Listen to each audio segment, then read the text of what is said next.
Hello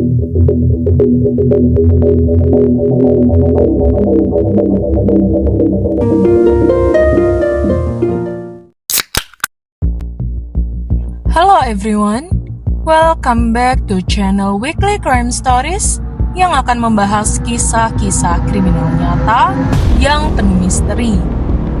Bagi kalian yang menyukai kisah kriminal penuh misteri, jangan lupa klik tombol lonceng di bawah, subscribe channel ini agar kalian tidak terlewat kisah yang penuh misteri berikutnya.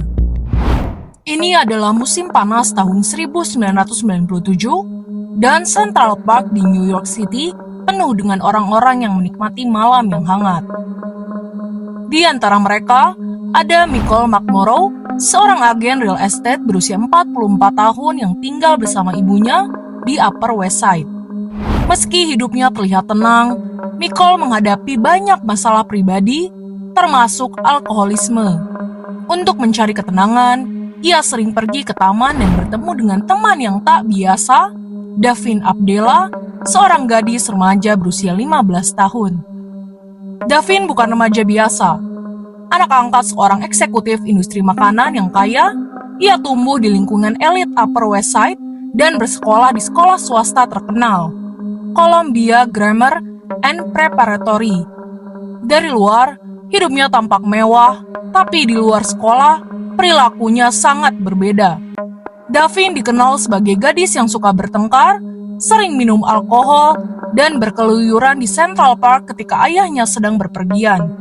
Teman-temannya menganggapnya berbahaya, terkenal karena sikapnya yang suka mencari masalah. Lalu, ada Christopher Vasquez, juga berusia 15 tahun, yang tinggal di East Harlem dan bertemu Davin karena sama-sama suka bermain sepatu roda. Meskipun latar belakang mereka berbeda, mereka menjadi teman dekat. Christopher, yang sebenarnya adalah seorang anak altar dan pramuka, tertarik pada gaya hidup liar Davin. Persahabatan mereka menjadi kombinasi berbahaya, dan hubungan gelap mereka akhirnya memicu tragedi. Pada malam 23 Mei 1997, Michael, Davin, dan Christopher berkumpul di Central Park untuk minum-minum bersama. Seperti biasa, Michael bertemu Davin di pertemuan Alcoholics Anonymous, dan meski perbedaan usia mereka cukup jauh, mereka kadang-kadang bertemu untuk bersenang-senang. Mereka berjalan melewati taman hingga tiba di Strawberry Fields, sebuah area peringatan yang tenang untuk mengenang John Lennon. Namun, malam yang damai itu segera berubah menjadi mimpi buruk. Menurut cerita Davin, mereka bertiga memutuskan untuk berenang telanjang di danau. Saat Davin keluar dari air, Michael dikatakan mencoba merayunya, berusaha memeluk dan menciumnya. Ini, kata Davin, membuat Christopher marah besar. Tanpa peringatan, Christopher mengeluarkan pisau lipat dan mulai menyerang Michael secara brutal. Davin mengatakan dia hanya bisa melihat dalam ketakutan saat Christopher menusuk Michael berkali-kali. Tubuh Michael ditemukan dengan 38 luka tusuk, wajahnya dan tubuhnya disayat hingga tak bisa dikenali lagi.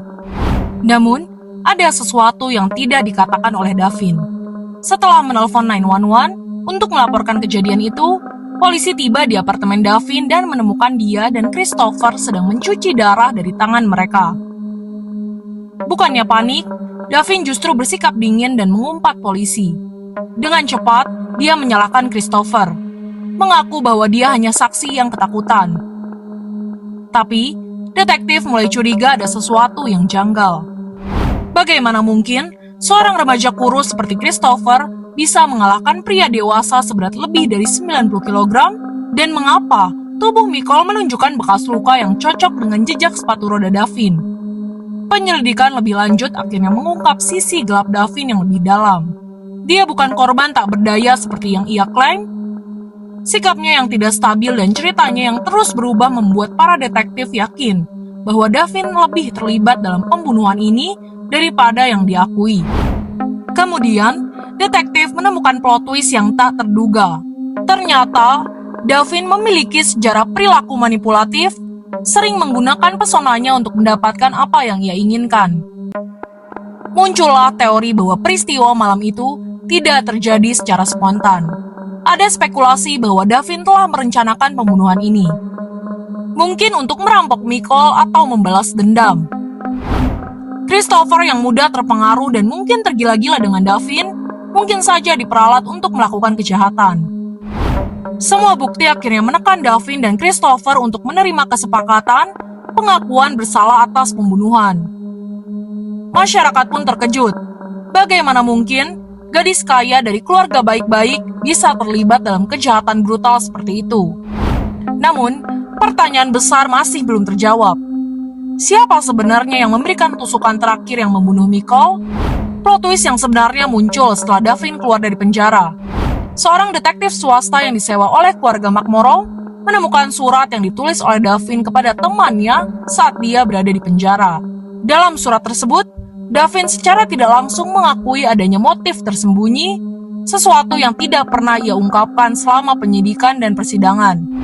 Surat itu mengisyaratkan bahwa Michael mungkin tahu sesuatu yang merusak tentang kehidupan Davin, atau bahkan tentang urusan bisnis keluarganya, dan bahwa ia harus membungkam Michael.